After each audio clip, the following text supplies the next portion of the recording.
Chenault. Hello. Hello, everybody. Hello.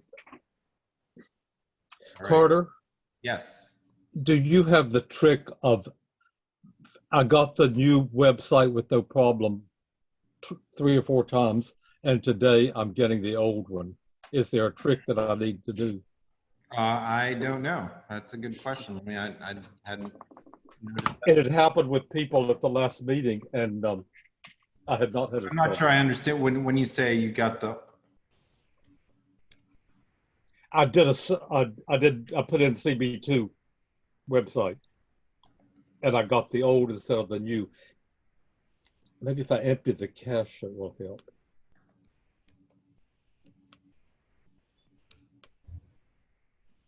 I'm getting the new one. Yeah, I got it with no problem. That's it. That's.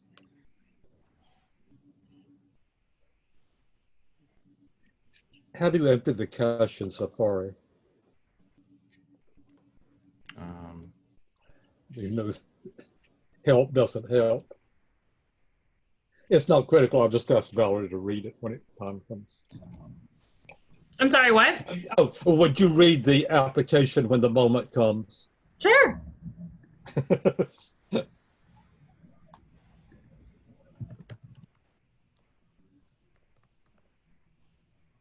I liked your curtains better behind you. I didn't realize this was up for debate. Noted, Chenault, noted.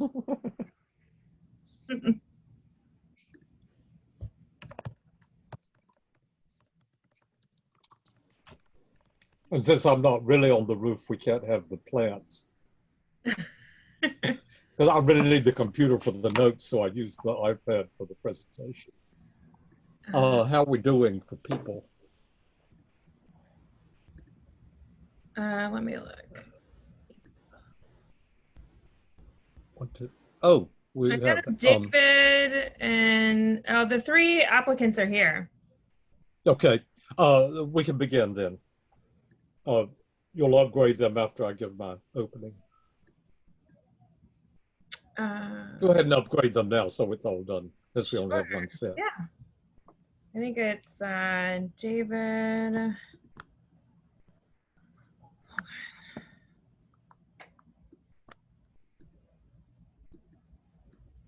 Oh, I'm not a co-host, so I can't. Either Carter or Anita need to upgrade them. I'm actually not a co-host. Oh, Carter, can you? It's David, Shanna, if I'm saying that correctly, and Ula. I don't know if I'm saying those correctly, but it's those 3 individuals.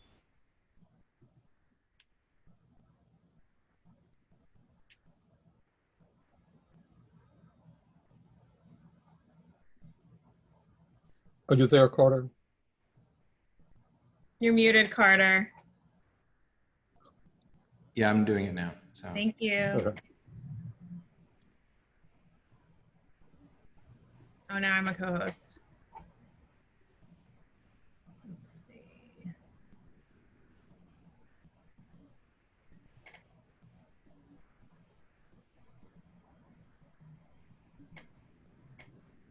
And then the rest of the people are members of the public. Yep. You're 8 attendees. Yeah. Okay. Okay. So they should be moved over, I believe. Yeah. Yes, we've got them all on the screen. Is there anybody else we should be? No, those are just the 3 that I remember from the email. I don't know if all will be presenting or not. So Okay. David, Well, Shanna, or Ula. But Chenault, did you want to open up the meeting? I'm sorry to interrupt here. It's just we were waiting for one other person. Carmi B is supposed to be joining us. I can try to find out. I see. She's here. He's here, yeah. Or he, she, or they. Okay. Okay, we'll begin. We have just one application. Thank you, everybody, for the unusual time. We can't have simultaneous meetings now. So Monday is given to the regular meeting of other groups. And so we are sort of shoehorned in. the application is for a new building, and we know Soho well. We're interested in the building itself and how it lies in the immediate vicinity. Valerie will read the application, please. Oh, yes. 72 Grand Street, application is to construct a new 4-story commercial building with cellar, basement, and penthouse on the corner of Grand and Wooster Street. So Okay, who is the person presenting? we've upgraded 4 individuals. David, who will be presenting on behalf of Okay, whoever's to speak first from the presenters, please come forward and speak. Yeah, Carmi should be beginning. And then I'll probably chime in after. okay. Who is sharing the screen? He is joined, but we can't see him or hear him. So if you're having any technical issues about joining us, Carmi, if you can just write into the chat. Can you? There. But you are. Hello?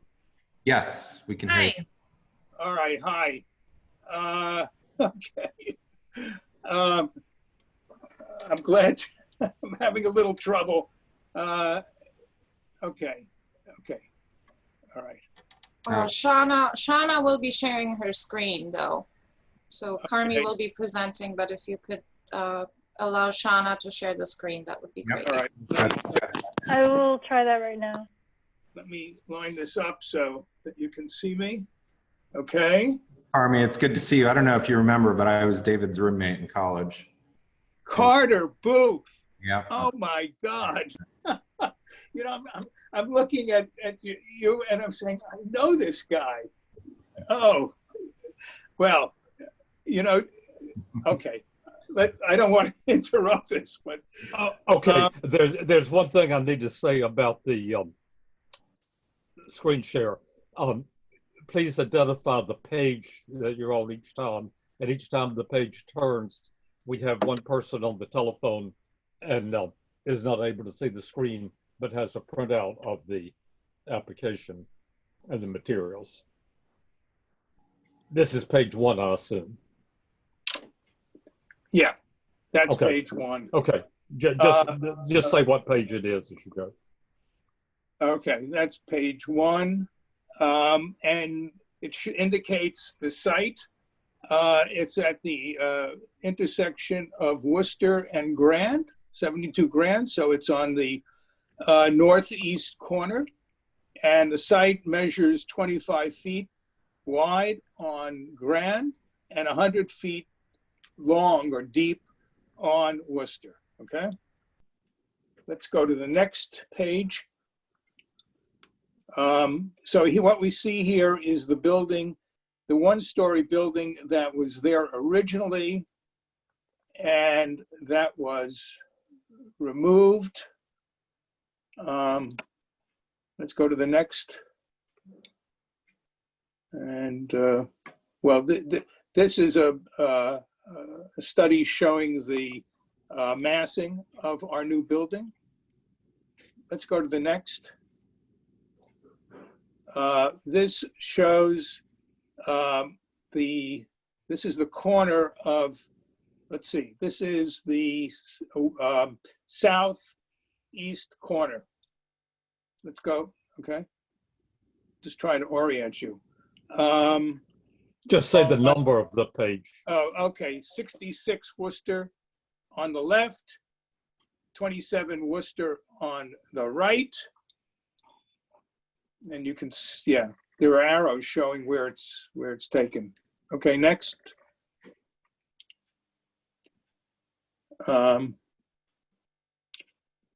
Okay.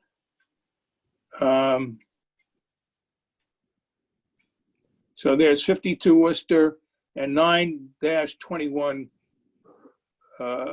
Worcester. Okay.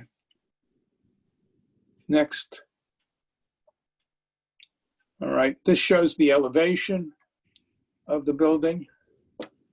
But let me just say something before I get into all of this stuff, because, you know, having lived in this part of the world for many years, I went to Cooper Union, and I spent a lot of time in Soho when it was Soho, and this part of Soho, and so I'm quite familiar with the nature of these buildings, and there is an iconography to them, as you well know. I mean, there's a base, there's a middle, and a top, and they're graduated, and there's a hierarchy to these buildings. And what we try to do is follow that hierarchy in our building. And so you will see in the elevation, can we get the elevation of our building? Oh, here, okay, here it is, yeah. Okay. So you see there's a base, and then you go up, and there are two middle sections, which are then subdivided into 2 floors each. So those are 4 floors, and then there's a roof, and there's a cornice.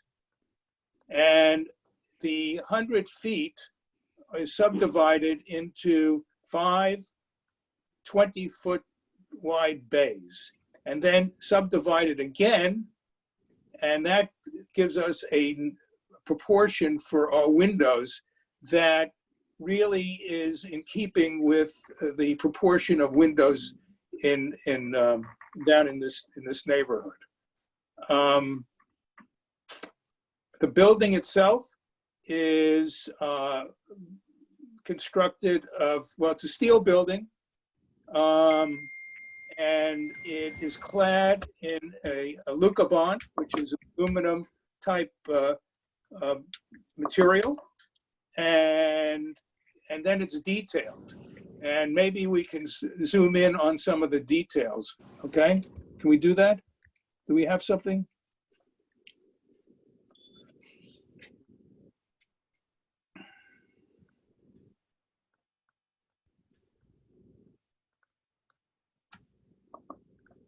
So, you know, okay, so if I sound a little bit like a professor, that's because I was a professor. So there are certain principles that you've got to follow, and that is that a good building should have a reading from a distance, and then it should have a reading as you get closer. And that's the way we try to design our buildings. So you get an overall reading, and then when you get close, you see details like this. And let me see, okay. And you'll see that the windows and these are, as you may know from the application, this is going to be office space. It's going to be shared office space. Now to allow more light in there, it's basically floor to ceiling glass sliding door, very reminiscent of the building that's diagonally across the street. And in front of it is another plane of glass, which serves as a railing, okay? All right, now let me also say something about this site. As I'm sure you're all well aware, it's a very prominent site. In fact, the great thing about Grand Street is that it has some of the really spectacular building down in this part of the world, and these buildings really define a corner and how you turn a corner, which is one of the most challenging things in architecture, how you turn a corner. And if we go back, can we get to the perspective by now? Because we're keeping the best for, Shauna, are you there? David will go through the plans in more detail. but I want to, okay. One more. All right. So there you see on the right, a perspective view of our building. And you see how it turns the corner. So it relates to the buildings on Worcester and it relates to the buildings on Grand.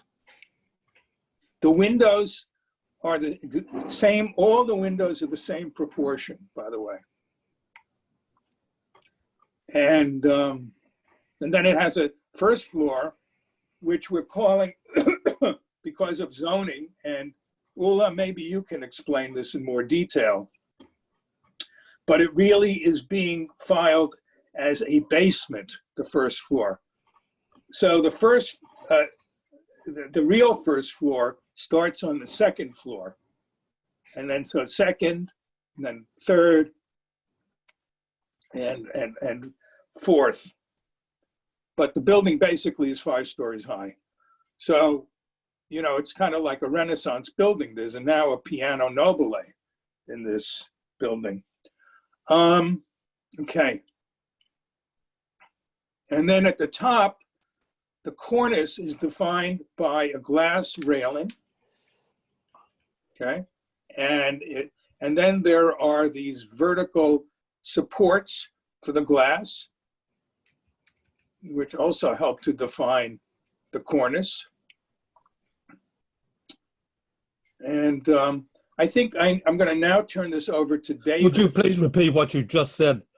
Something defines the cornice. Yes. The railing and something. Yeah, these are, can we get a closer view of that? Yes, okay. So you see that there are brackets, you see? Okay, yeah, okay. And those brackets hold a glass parapet. Okay? Yeah, understood, thank you. So that defines the cornice. Now, people have asked me, because people who know one of our other buildings, which is 455 Broadway, I don't know if you're familiar with it, but it got a lot of praise, and it's on Howard and Broadway. And it really is, this is like a cousin to it. Very much the same attitude, very simple. No, it doesn't shout at you, but it's meant to blend in and be a good neighbor to the existing architecture. Okay. Any more, are there any questions? No? Okay.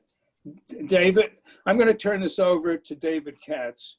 You know, Shauna, if you don't mind, I just want to pick up on a couple of things that Carmen was talking about. So can you go back to LPC 11?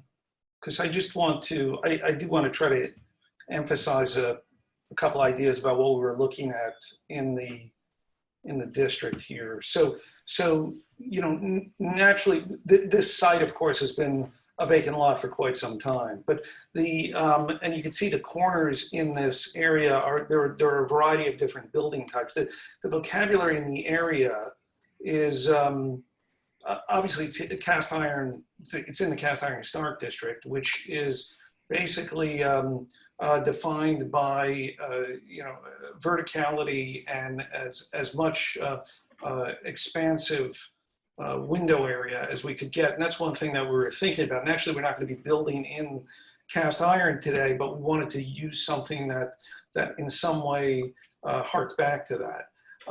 A few of the finer details that you see around the district are, and this is just a good example, this is looking up from Grand at Wooster. So this is just south of our building site, but you can see the cornice above the first floor, which defines the base.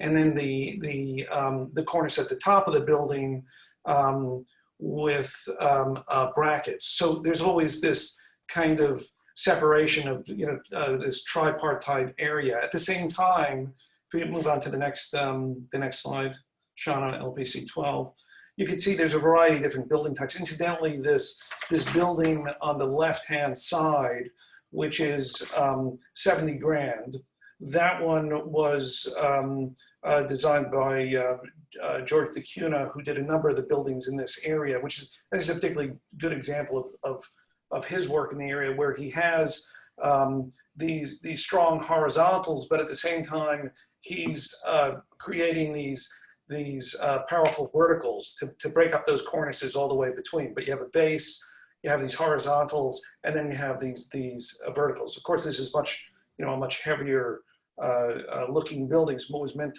to mimic stone. On the right, you have a much later addition to the district. This one was by KPF. It's right across the street and diagonally from across from where our building is. Can you go to the next one, Shauna?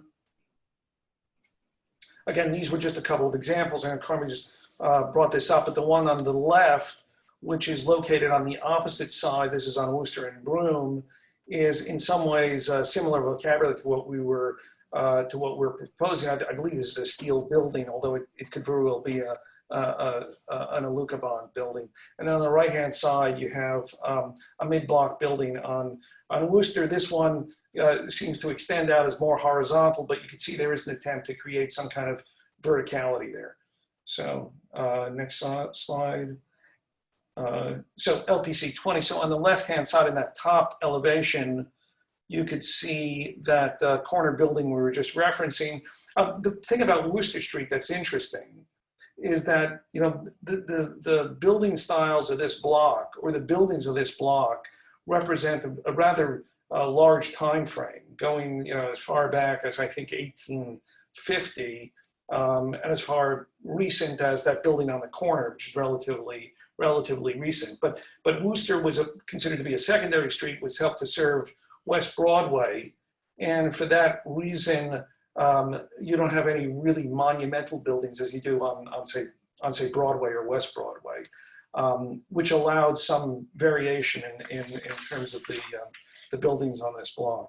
On the lower section, you can see what this is the east-west elevation. So you can see our building on the left-hand side. The building adjacent to that is one that was recently completed, and that one, as you're probably aware, was one where the cast iron was in storage for many years, and that was brought back. That's the building that had collapsed and was rebuilt. So can we go to the next slide? Okay, so again, Carmi went through this in pretty good detail, but I did want to just emphasize the idea of this base. There is a limitation here, and part of the reason that, you know, we're working with a floor-to-floor height of what we are has to do with the fact that it's a very narrow building, and we had to provide two staircases, which in a sense we were limited by the area of the staircases, which in effect limited the height of the building, not only from a zoning perspective, but simply from the physical amount of space that we had for the stair. And the one thing that I want to emphasize here too, what Carmi had said earlier, was that while we didn't want to put an old style cast iron or wood cornice on this building, it was always our attempt to terminate the building with something that suggested a cornice, the brackets of a cornice, which is why we broke up this guardrail as we did. So let's go to the next one, LPC 22. So again, this is a close-up of the view, the corner again on Grand and Wooster, the short side. And the next one, LPC 23. This is a view of the elevation of the setback bulkhead that we have. The building is Alucobond, which is an aluminum material with large expanses of glass, very similar to what the architects of the cast iron period were doing. On the upper section of the roof, this is set back. We want this to blend in with space beyond, even though it's not visible from Grand or Wooster. In this case, we have a dark stucco finish and then a screen for the HVAC. So let's move to LPC 25. So this is a section of the building looking, you can see the sight line from Grand Street. This is cutting through both staircases. The cellar is on the lower level. The ground floor, which is it looks a little odd here, but the site is the floor on the left-hand side is a little bit higher than the floor in the retail or manufacturing space, because that is the road itself is sloping downward as it goes south. And then the rest of the floors are all the same height. So you have about 17.6, and the other buildings are closer to 13 feet. Next, LPC 26. So this is a cut through the staircase on the south side. The one thing that you can see, the amount of area that we really have for the stair, I mean, effectively it takes up almost the entire width of the building over here. One of the things that we wanted to do at the entry was to create a light well to bring light down all the way into the lobby space from this area. So this is actually a winding stair with a circular, with a square cutout in the middle.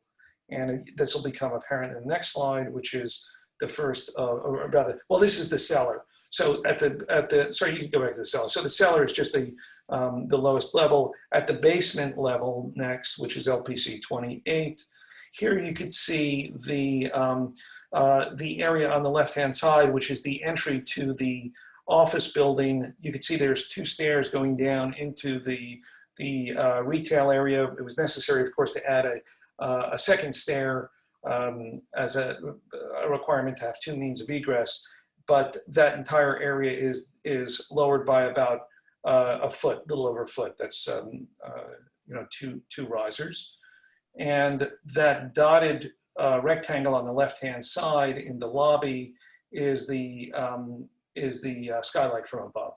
And if you go to the next side, LPC 29, here we have a typical floor. So this is on the first through the 4th floor here.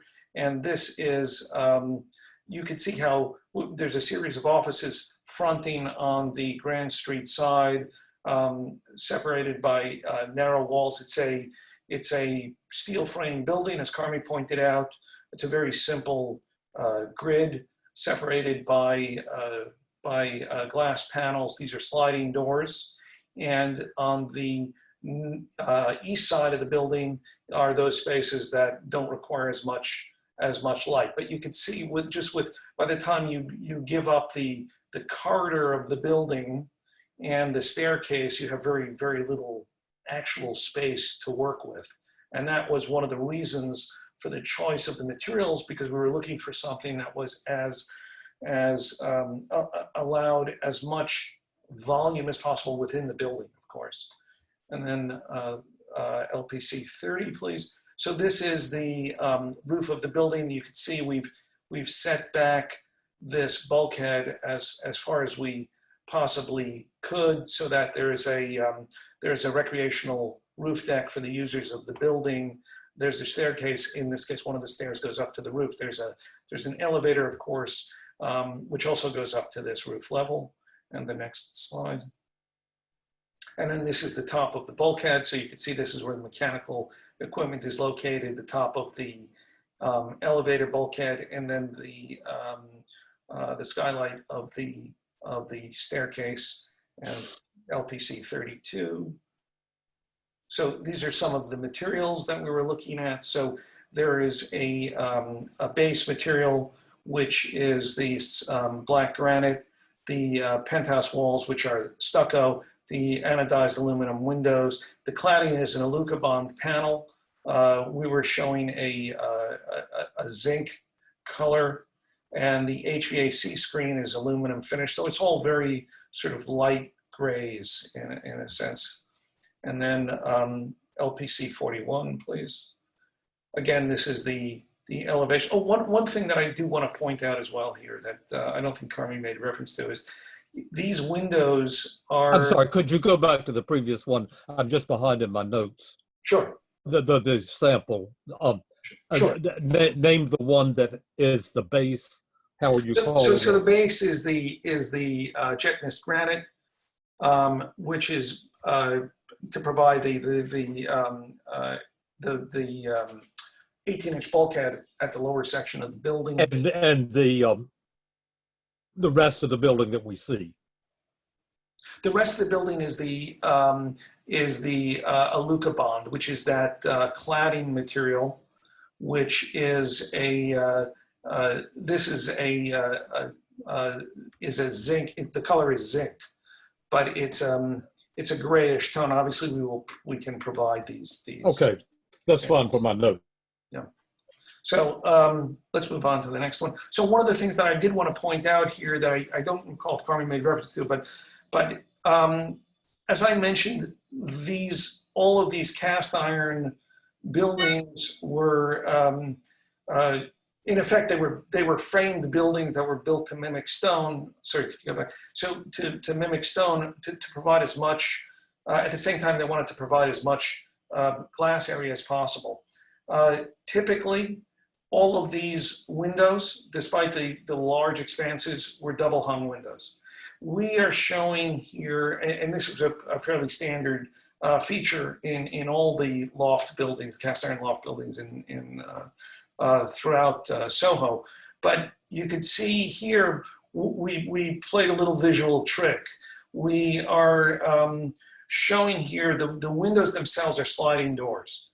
The idea being that you could open these up as much as possible, but at the same time, we wanted to create, sort of an appearance of a double hung window to have a horizontal across without it being too pronounced. So here we have these glass panels which are in front of the window, which begin to mimic, at least in elevation, the idea of having this similar double hung window. And then likewise, as Carmen was pointing out, that this is, the idea is that we want to provide, I mean, it's a modern building, obviously, but at the same time, we want to provide a level of craftsmanship and detail, which is why we started working with these shadow lines and made reference to the cornice and so forth. So that's 41. Next one, please. So this one, again, we'll just go through very quickly. Just I'm repeating what Carmen did, but just here you could see the view of the building on the right-hand side. This is looking east on Grand Street, and you could see the idea that this looks like, even though it's a double door, it has the appearance of a double hung window and the suggestion of a cornice. And then the next view, and this of course is looking from Worcester, looking north, and again, it's a modern building. We're not trying to hide anything about it being a modern building, but we do want to make, we're trying, it was a little bit of a struggle. We want to try to break up the horizontality and give it a sense of verticality and sort of break up that facade in some way so it doesn't become too monolithic. And then the next one, LPC 53, I guess. And this is looking again, north on Worcester Street from a little further back. You can see the variety of buildings on Worcester Street and the fact that this relates to some of the newer buildings on the west side of Worcester. And it does fill out the corner, obviously. And then finally, I think, is that the last one?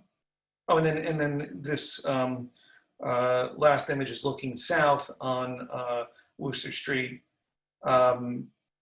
Again, looking towards that initial building that I had showed you on the corner of Worcester and David, I think there's one more slide, and I want to say something about it. Yes. Oh, that one? No. Go. Next one. Is that it? Yeah, I think that other one is the last one, Carmen. Okay. Wait. Go back then, if you don't mind. All right. This is good. All right. So what we're doing here, it's a play between horizontal movement and at each floor and vertical. So between the horizontals, strong horizontals are these verticals, but the horizontals, the really strong horizontals occur at between the first, or the what we're calling basement and first floor, and then between the second floor and the third floor, and of course at the roof. Do you see what I'm saying? Okay. Yeah, that's clear. Yeah. Okay.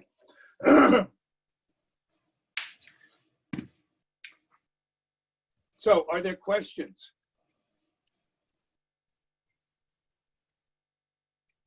Sorry, I was muted. The first one is another explanation of why it's not a 5-story building. Oh, well, you know. I'm just trying to figure out how to write it, and I'm. Oh, yeah. You know, it's believe me, it was confusing to us too. It has to do with where the floodplain is located. So the floodplain is actually above the ground floor level, which defines, therefore, the ground floor as the basement. So the floodplain, even though it's just slightly above, the cellar, of course, is always a cellar.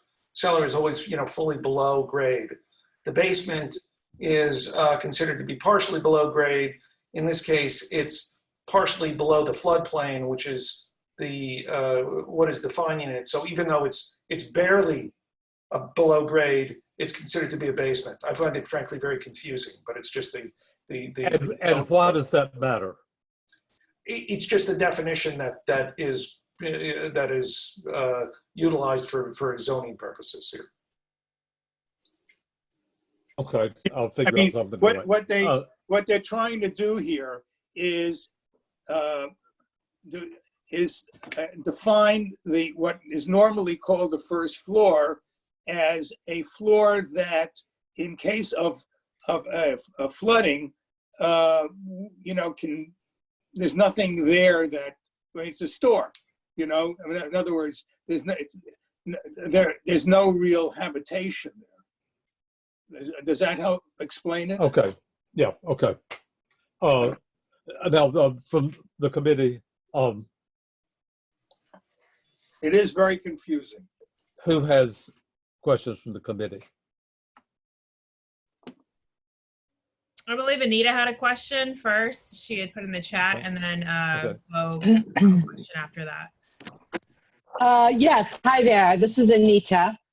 I have a couple of questions, and I thought maybe I'd just run through them, and that way you can pick and choose which ones you want to address. The first one that, and thank you for your presentation. I could see a lot of work went into this.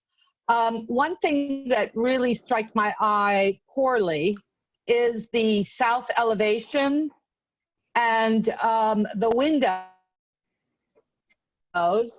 which are, the building is now divided into 2 bays as opposed to the typical 3 on the 25-foot wide plot. And it looks very, yeah, it's like putting it doesn't work for me. It's an odd spacing. It looks like it could be maybe worked on a little bit more. I also think that you refer to the windows as being proportional. Honestly, I don't think they are. I think they're too close to being, they're not particularly rectangular. They're leaning towards being square.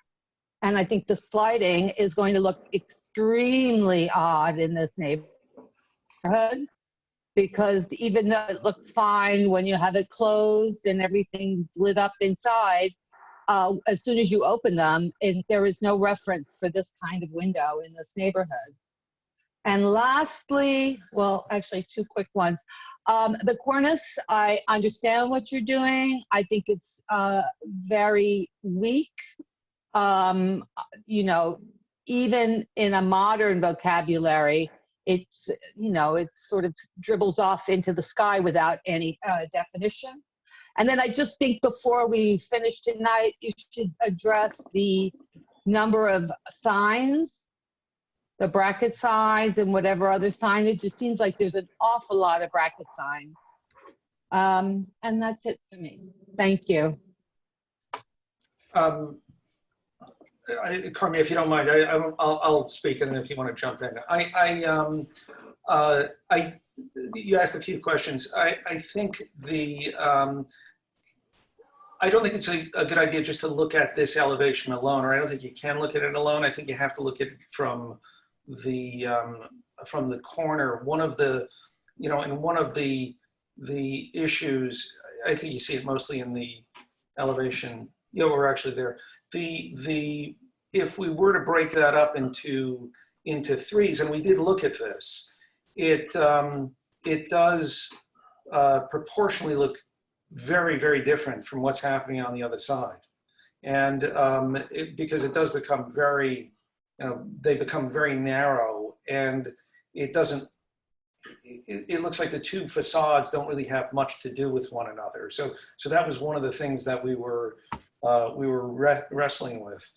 And then, I mean, the cornice we worked on for a while, and that's fair. I hear your point of view on that. As to the signage is, we have a sign here for whatever number of shops end up being there. It could very well end up being one shop, in which case there would be one sign on Wooster and one sign on Grand. So I think that's really a function of what ultimately occurs on that ground floor. We don't have a sign for the office building, so it's just entirely a function of what's happening in the retail spaces there. And then finally, with regard to the question about the sliders, there are actually sliders. Directly across the street, if we go to the precedent image, that building by KPF is sliding windows. And likewise, further down the block, I believe that, on Wooster, we also have sliding windows. So I do think that there were, or maybe that's not the case, but certainly at that KPF building, there are sliders in that case. Yeah, if you go back one slide. You can see in the upper right-hand corner, you can see the slider with the glass railing in front. Well, I probably wouldn't have liked that one either if I had voiced it then. That's fair. That's fair. Fair enough. Okay. No, these are good comments. Okay, Valerie, next. Next is Bo. Yeah, hi. Thanks. It's an interesting presentation. I'm just wondering, number one, has this gone to the landmarks, the land use committee out of CB2? This is the first time we're presenting CB2. Okay. The other thing is, that your definition of why it's a basement, I'm not sure that doesn't have something to do with the allowable FAR. So it's, often difficult to understand for applicants to decide which way to go first. We can discuss this in exec, but I'm concerned about the designation. I don't completely buy your explanation of why it's why the basement is on the first floor. There's something about that I'm not clear about, and we can discuss it in exec. So. Well, it's part of the zoning. Well, it might be, and this is the landmarks committee, and I understand that. So, I mean, believe me, this is not what we found it very alien. Well, I mean, and really, why do you care? I think it's Go ahead. It's a result of the resiliency plans after the Sandy, I think, just that it keeps it up. But it's a 5-story building, whatever you call it, doesn't matter. Well, no, it could matter regarding FAR. It could matter. No, I don't think so. Because basement is still considered FAR. So we originally presented this to the hub as a 5-story building, and they actually had us revise it. We can show you the objection sheet if you would like. And in the comments, I have inserted that section, zoning section with the definition. For us, it doesn't make a difference in terms of FAR. were there modifications made to the design to accommodate this peculiar designation? No. Oh, okay. And then Okay. also the other question I have, Chenault, if you don't mind, is just the No, please. I mean, this property has come before the board a number of times, and I think there's some existing regulation on it. There might be a restrictive declaration. Are you aware of any actions by LPC regarding this particular site in the past 10 years or so? No. We did meet with LPC, and other than some discussion about a requirement to replace the sidewalk, there was really nothing. There was nothing restrictive on it. We had two, if I'm not mistaken, 2 meetings with them. We have another one scheduled on a Wednesday before the LPC hearing. But was there a restrictive declaration on this site at some point, and maybe still is?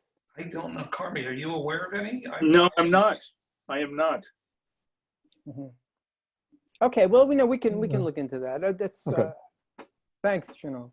Okay, next, Valerie. Are there any other questions from any other committee members or other board members on the call? If not, I know we do have a question from a member of the public. I have one more. I'm just looking Okay. over things. The windows, the slide that says perfectly good.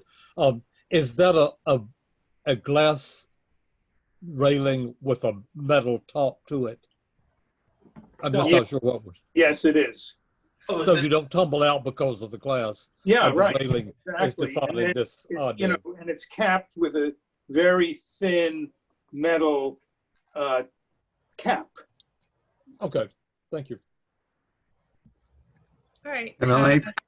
Can I speak? I'm having trouble. Of course. I'm Sure, having Albert. trouble getting. Now I've lost the picture. You did not show us page 2, which is the tax photo from 1940.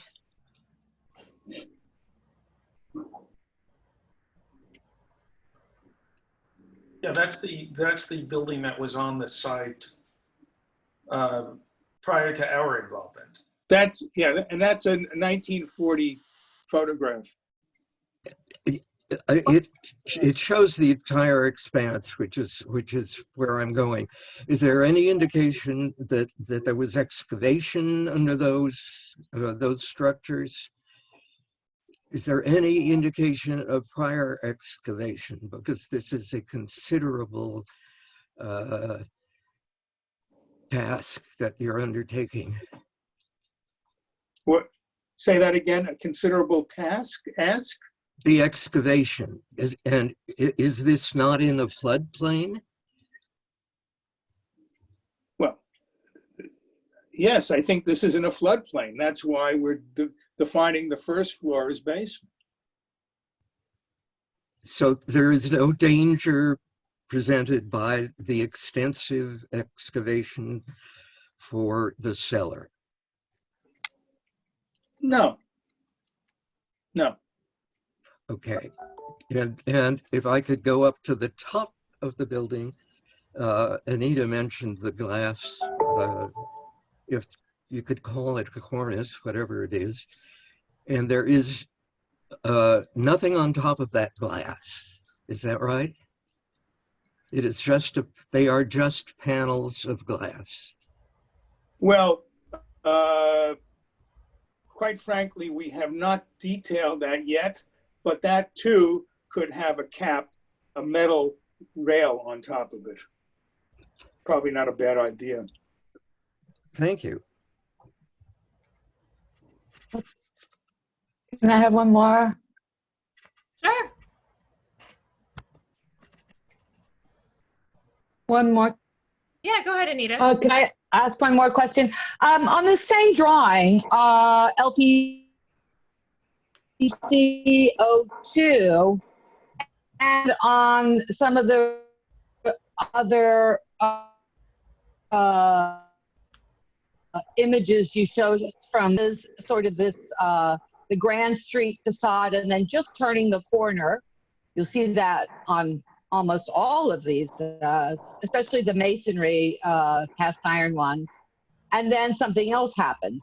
So I think in a way that is, I mean, I don't know if you agree with me, but this is a way that you could solve it. You wouldn't have to have everything exactly the same in the windows, but you could have the corner be different, and it could be more, it just looks very odd to me with a big non-transparent area. I just wondered also, as part of the LPC application, did you do a ratio of solid to void?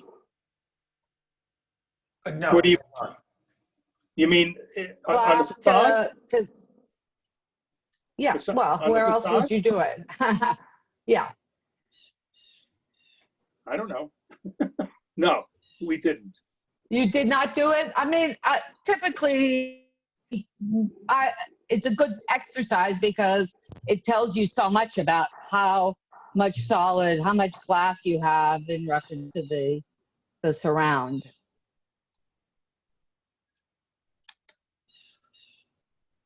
Anita, while we have the slides up, I'm going back to your comment.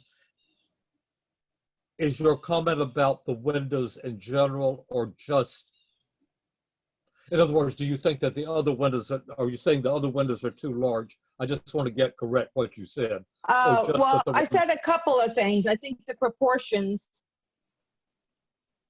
are not quite right, in my opinion.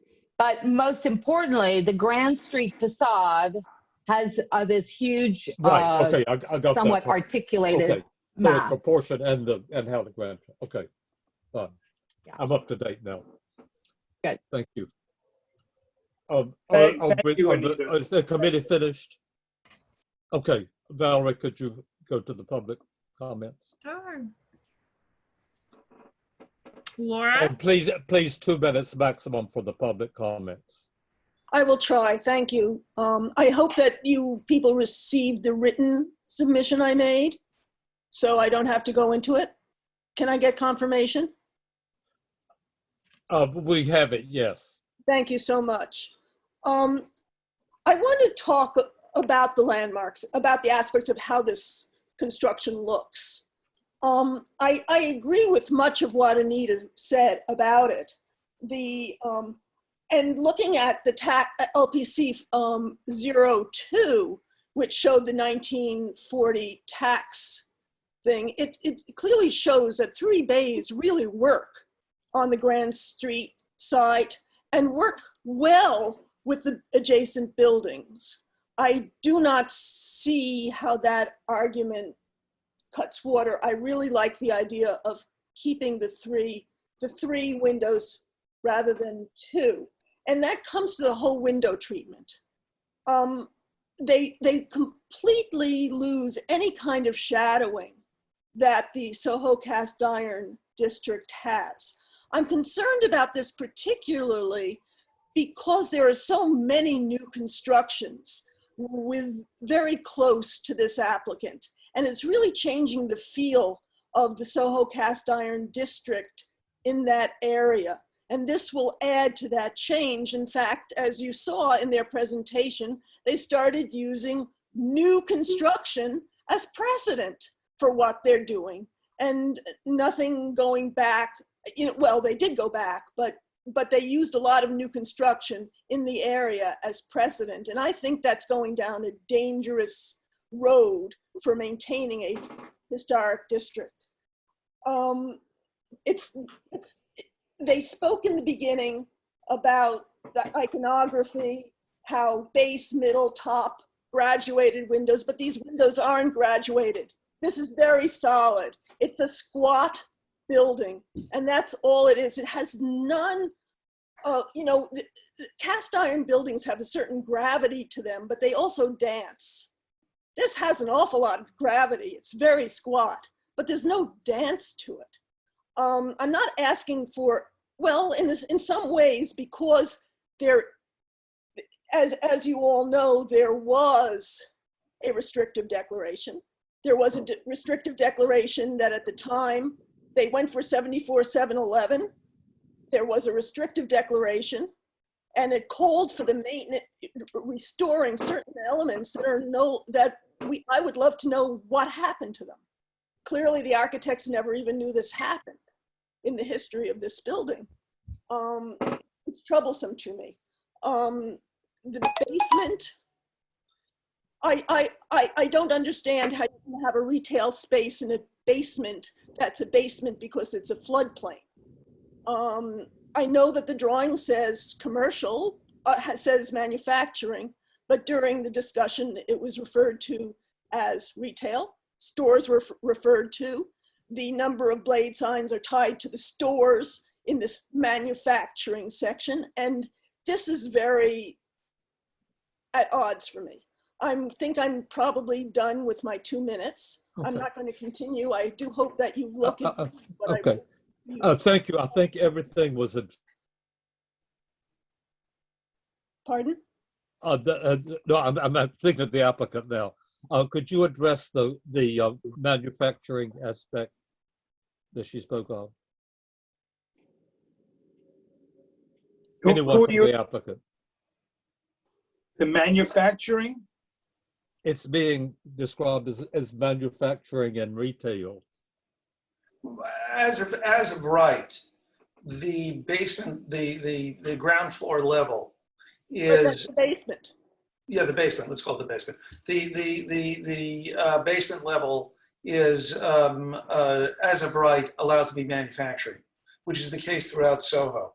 And it would be allowed if it were a regular ground floor without all yeah, right, exactly.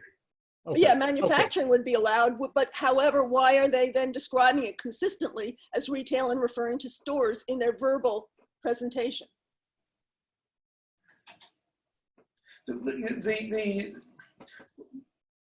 Throughout, so this is not an uncommon thing where it's referred to. I mean, when we talk about manufacturing, it would be light manufacturing. The fact is, it could very well be a retail shop. It could very well be a furniture shop or something of that nature. It's effectively a commercial space. I'm not sure I understand what. I mean, it's not going to be a heavy manufacturing space. Yeah, all of that would be regulated. So right. Okay. Typically, if it was to be converted, typically if you're going from something which is in a manufacturing district like this to use it as retail is fairly common, as we all know. Yes, we understand. I think we understand. City planning. I'm sorry? Through a modification by city planning. This is an M15B district. That's correct. Modification by city Which is the case throughout the district, right? And throughout the district, there are retail shops in the ground. But to Laura's point, I just want to hop in. Use group 6 isn't as of right. Use group 6 is not as of right. You're filing for 17B, which is an allowable use, but retail is not as of right. So I think that's what Laura's trying to understand. Yes. Right. That's correct. That's correct. And the fact is that we are applying for what is as of right, which we are calling manufacturing. I think it's understood that throughout Soho, these spaces ultimately are used for commercial purposes and not for manufacturing. And that's why it's referred to as manufacturing in the plan. Okay, thank you. The next person, please. Valerie. Up now we have Pete Davies. Yes, thank you. Pete Davies here, Broadway Residents Coalition. I just wanted to put in the chat the info about the restrictive declaration, March 30th, 2000, between the LPC and the longtime owner of the building. At that time, the cast iron facade portion of the one-story structure was remaining. That was remaining for 2002, which is reflected in the plate, which allowed for the deconstruction of that cast iron portion, which is seen in the picture CB2, I think it is. If you could put that up, LPC.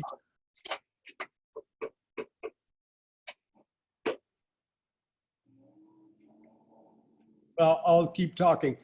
Clearly, He's asking for the tax photo if you couldn't hear it. yeah, the tax photo.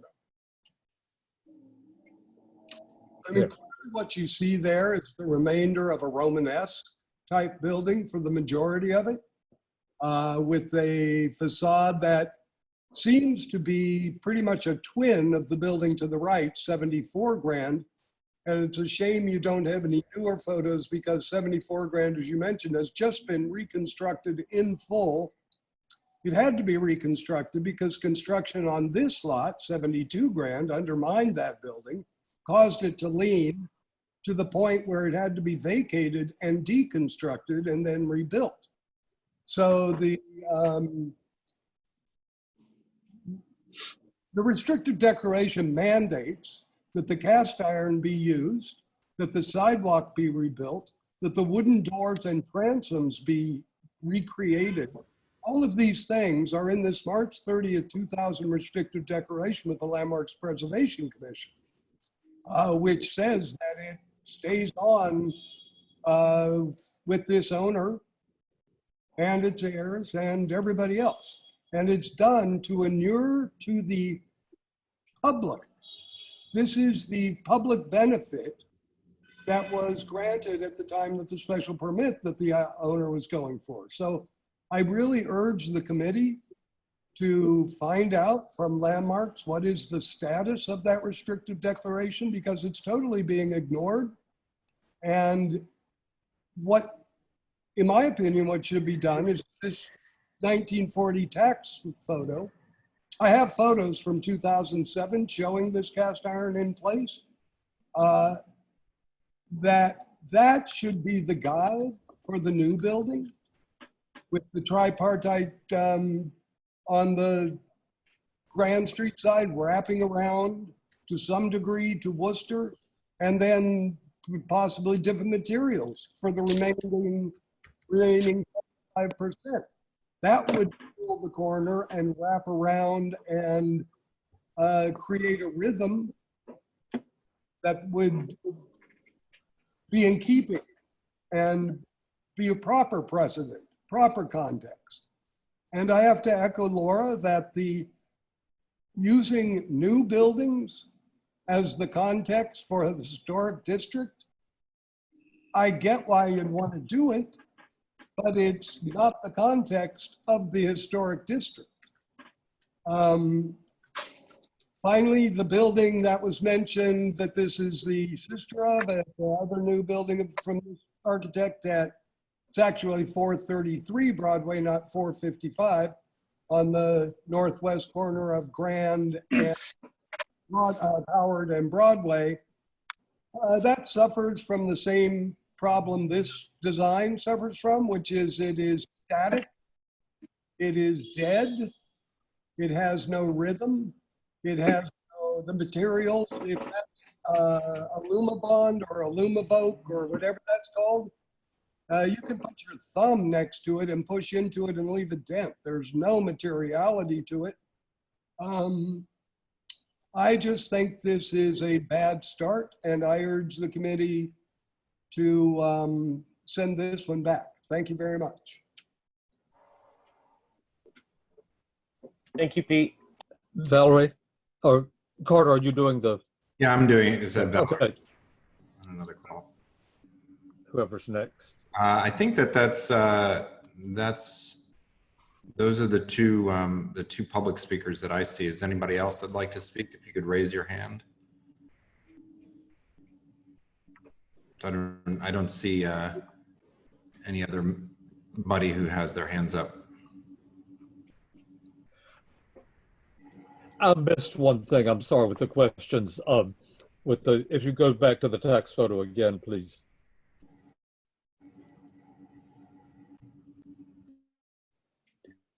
It's typical of corner buildings, and this shows it, that in this case, it turns the corner and then turns into clearly a secondary facade. Everyone, that there's no idea of a primary facade and a secondary facade. And indeed, it seems to be flipped in the design simply because they match and one's bigger than the other. You'll recall we had a similar question at the corner of Christopher Street and Bleecker Street of flipping principal to be secondary. Okay, thank you. So Carter, everyone who wants to speak has spoken, right?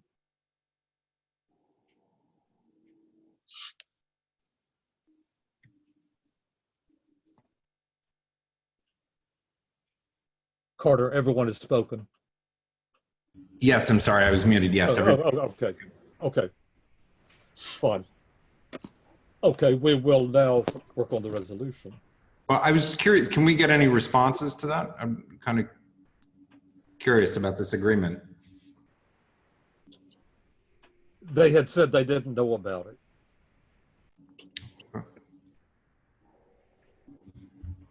The question is it in effect?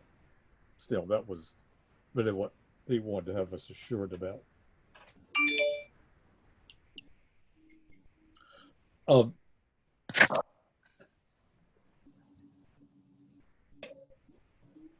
Okay, I think we may have questions for the applicants, and we'll ask you if we do, as we work on this, if at least one of you can stay on to answer the technical questions.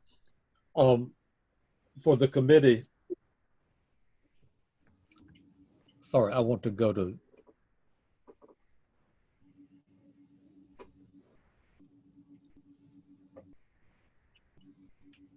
okay. Let's start with the restrictive declaration, since that's a separate thing. And without objection, we'll do the provided that it is not still in effect. Yeah, I think that makes total sense. Get a little bit more information about this. Yeah, we can't research it now, and this is typical of what we do when we're left. Could the questions and notes are all over the place, so I suggest we go from the ground floor, basement, first floor, up, and speak about it. Could you put, please, on the I think the rendering, that's good. Back up to the wider one there. Okay.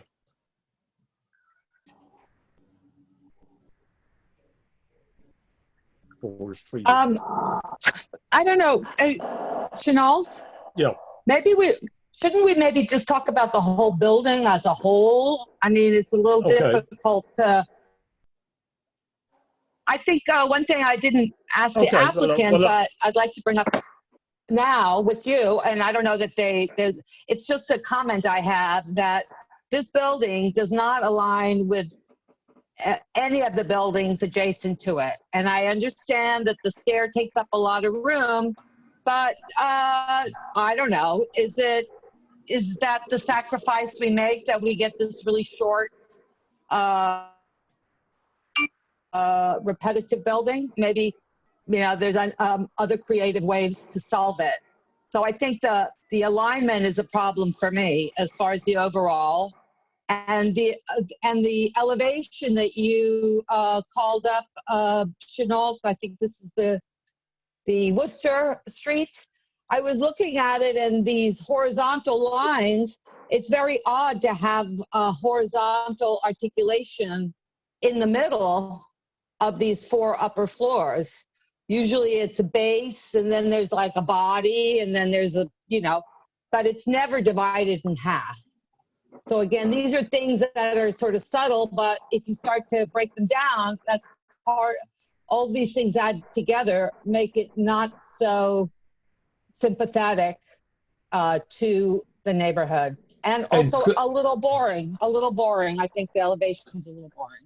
And could I add to what you just about the horizontal band, that the fact that the windows are uniform, typically they would diminish in height, adds to that looking like a divider for an ice tray look. Yeah. Ice tray look, there you go. Okay, are there other overall comments?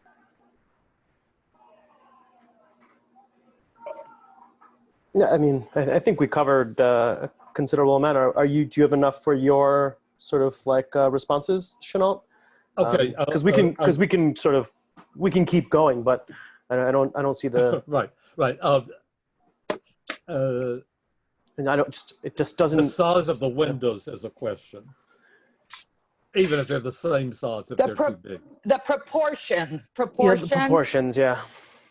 And the operation, I mean, I think a sliding window, again, once those things are open, it's going to look so non-contextual. And it's faking, presumably, a double-hung window. But not really, because you would have a bigger divide in the middle. If you really, you'd have to have. And it wouldn't. Yes, it would be in the middle. It's a pseudo thing. I think the double hung window. I would never guess that was even being considered looking at it. Yeah. So that's the window. It's too square, and the operation of it. The proportions are not quite right.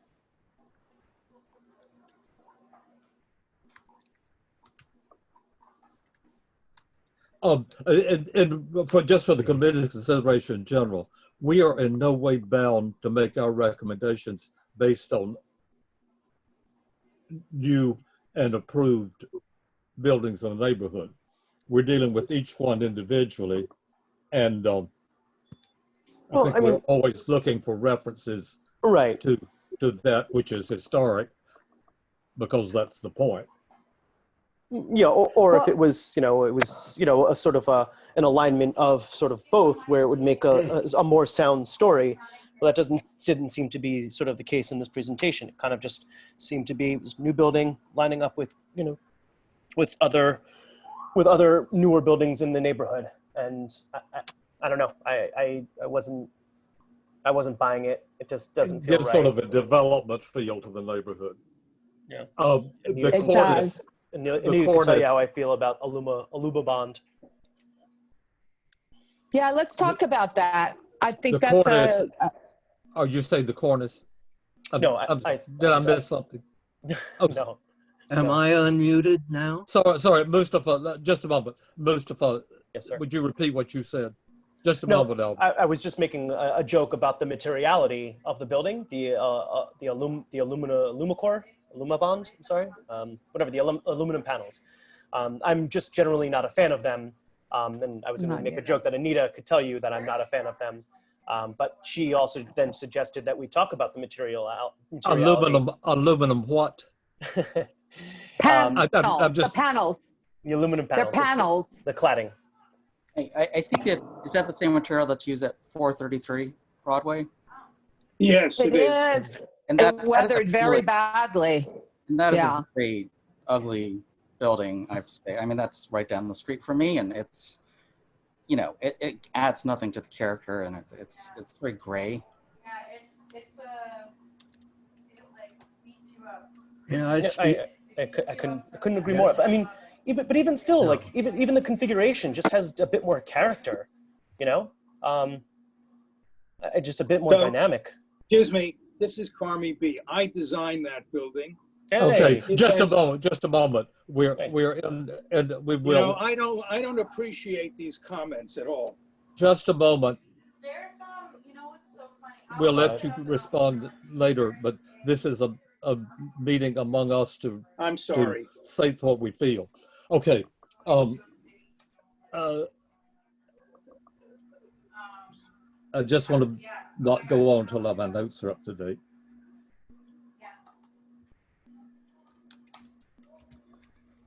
Okay. I just wanted to move up the building to the cornice. Well, I mean, I mentioned that I think it just is very weak. I don't really even consider it maybe a cornice. It just goes right up into the sky. And I think one thing that is so important to remember when you're thinking about glass is that that is going to be reflecting. So it's a very kind of odd way to end the building, sort of a shiny glass without any heft to it. And we have beautiful cornices in this neighborhood, and it doesn't have to be old-fashioned. It could be quite, beautiful and modern, but I think this one needs more expression of how to meet the sky. And with some dimension, certainly. What it looks like, if you look carefully, they got chopped off. Yeah, and also it's too low. It's too low on both sides. It doesn't align. It's a corner building. It would be nice if it had some presence, and the opportunity of working with the corner itself and creating some interest is sort of a missed opportunity. Oh, but if you don't mind, Anita, I thought that was a really good, I don't know how to work that, but I thought that was a really good sort of identification, a really good call. Thanks, Paul. It is also so classic to these buildings because a lot of times they sort of, they weren't going extravagant on the side street, but it doesn't mean that you can't create something that is interesting for stores and all that, but it's just something different and breaking up the rhythm. I couldn't agree more. And this it doesn't in fact terminate. Terminate the what? Glass is meant to be read as the absence of anything.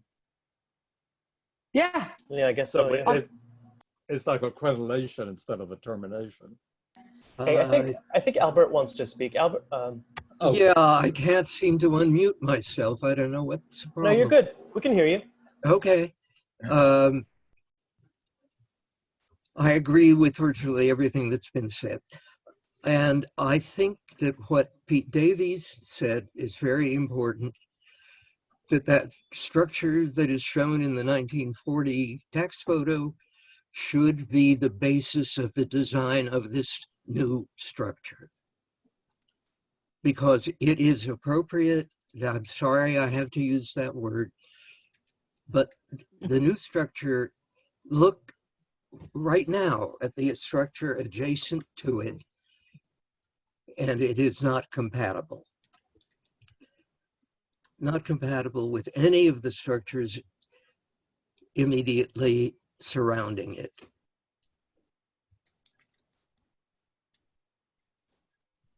Okay.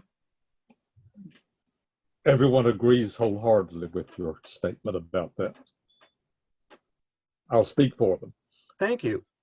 Are there other specific things to be addressed? So you got the thing about the corner, right, Chanel?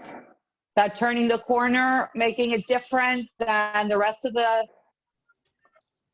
on these side streets. Oh, you have that, all right? Okay, good. That's, I think, important to include in our resolution.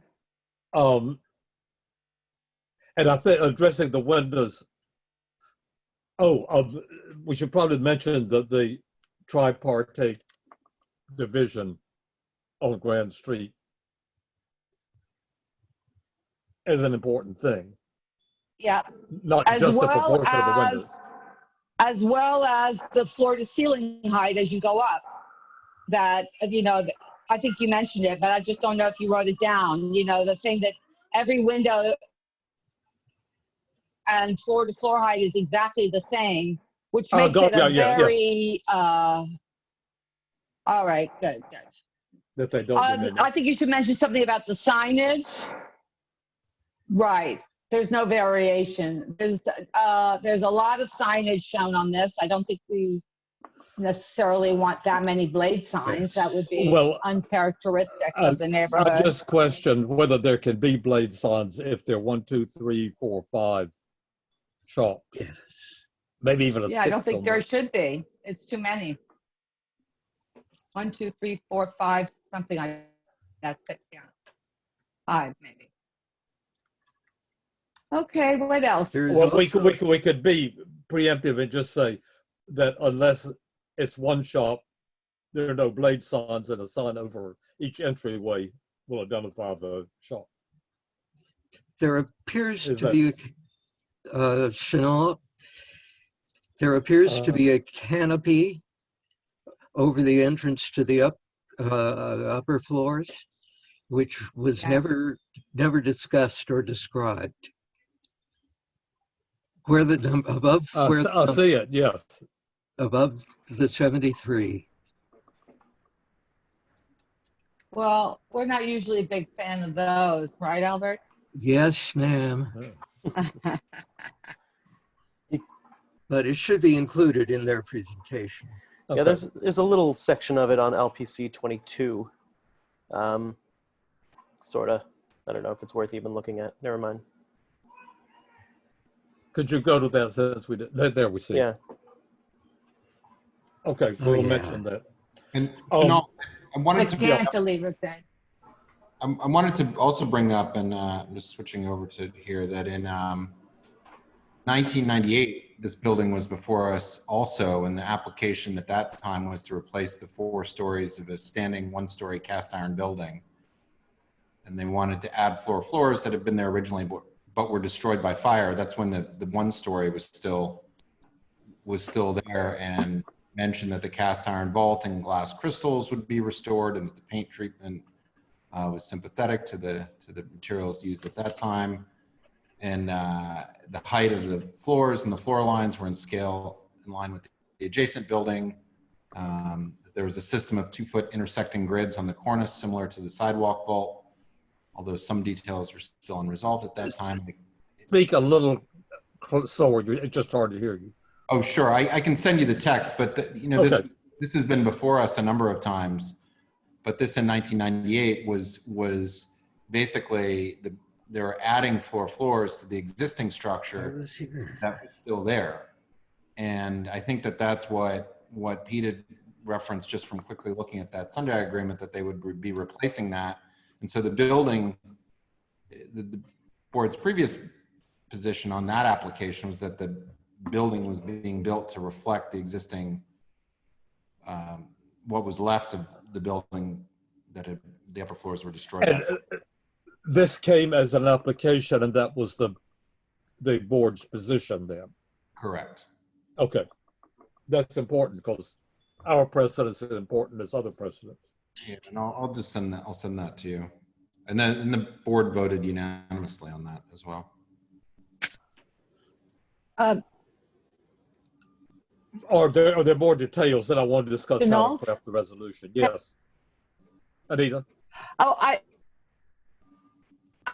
just wanted to make sure that we discuss horizontal division. I mean, I mentioned it, but this division of the horizontal in the middle 2 floors, then a horizontal articulation, and then another 2 windows, and then the base.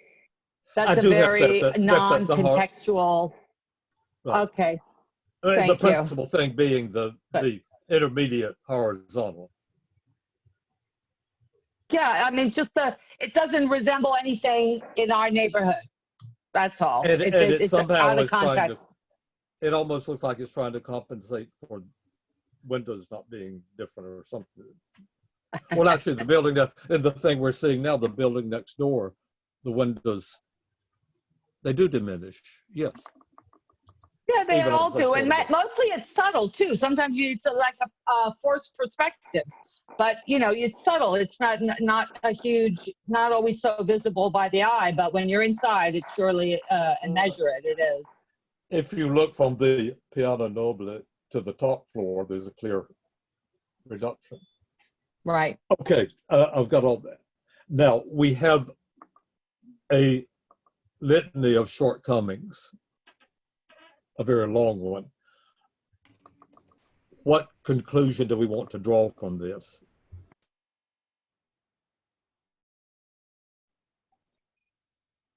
What our vote is? Taken in sum, we would be denying the application owing to. Yeah. Well, I mean, why are we, yeah. Go back to the drawing board. Yeah, I mean, we have to absolutely deny it. There's no way we can even approve part of it, in my opinion. Yeah, we can't, one or two of these we could seek modification. I mean, but given the history, with all respect, Chanel, given the history of it, there was not a complete enough discovery of what was going on with this site. And it's very clear that the intention at some point was to extend the building by 4 stories, the existing building, and we understand that might be a very difficult thing to do, but there was not even any attempt. There was not even any notice of it, which frankly is hard for me to believe it was not discovered in the research. So I think this is really kind of a bad application that we need to deny.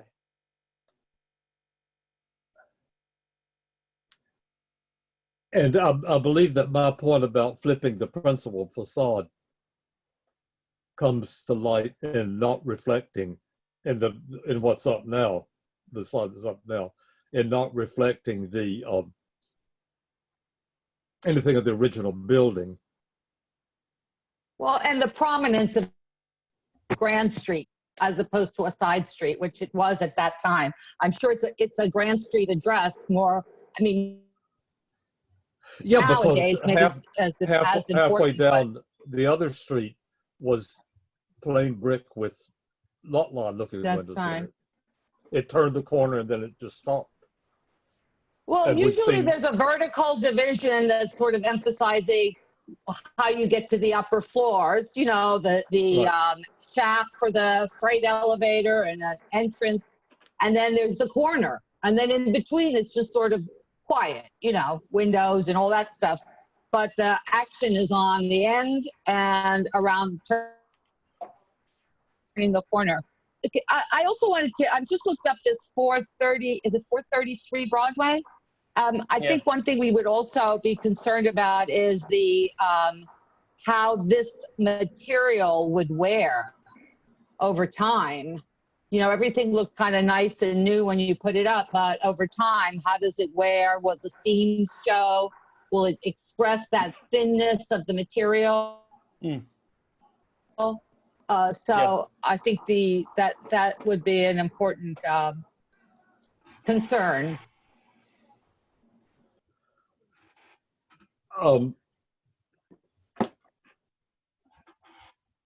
Are there other comments?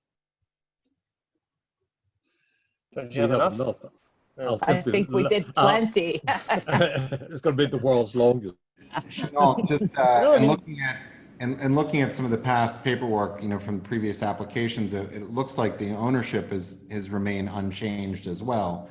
So it's just a big surprise that they're not aware of these past situations. So I think that speaks for itself.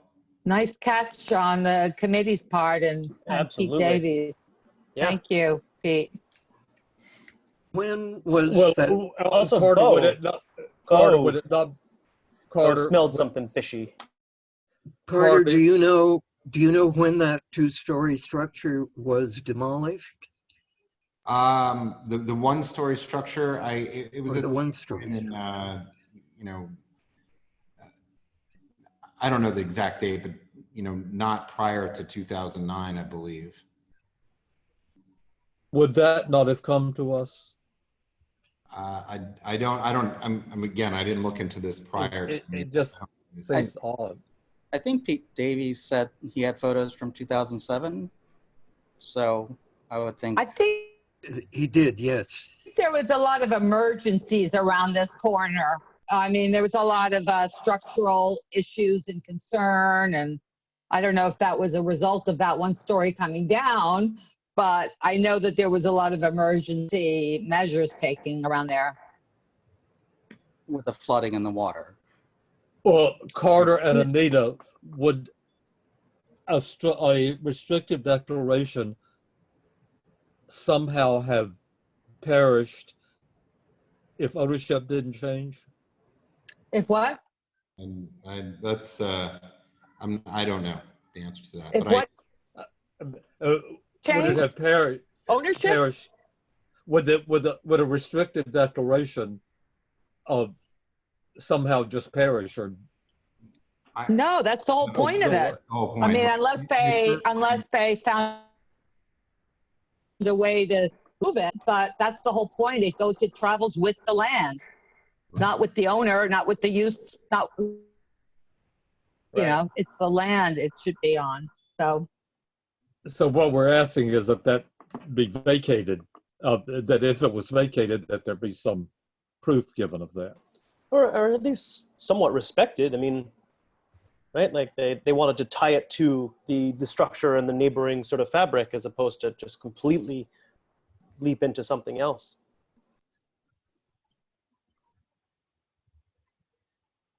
For all the discussion of its derivation and its modeled and references, it could be anywhere. Yes. Right. Yes. Sadly, yes. Are there other comments before we have our dinner at a reasonable hour now? Thank you all. Okay, thank you. Carter, Thank do you do the terminating or something? Yes, I will do that when okay. Finished. So thank you, everybody. Okay, thank you all. Thank you, Chanel. And thank you to the members of the public who were so informative. Thank you. Bye.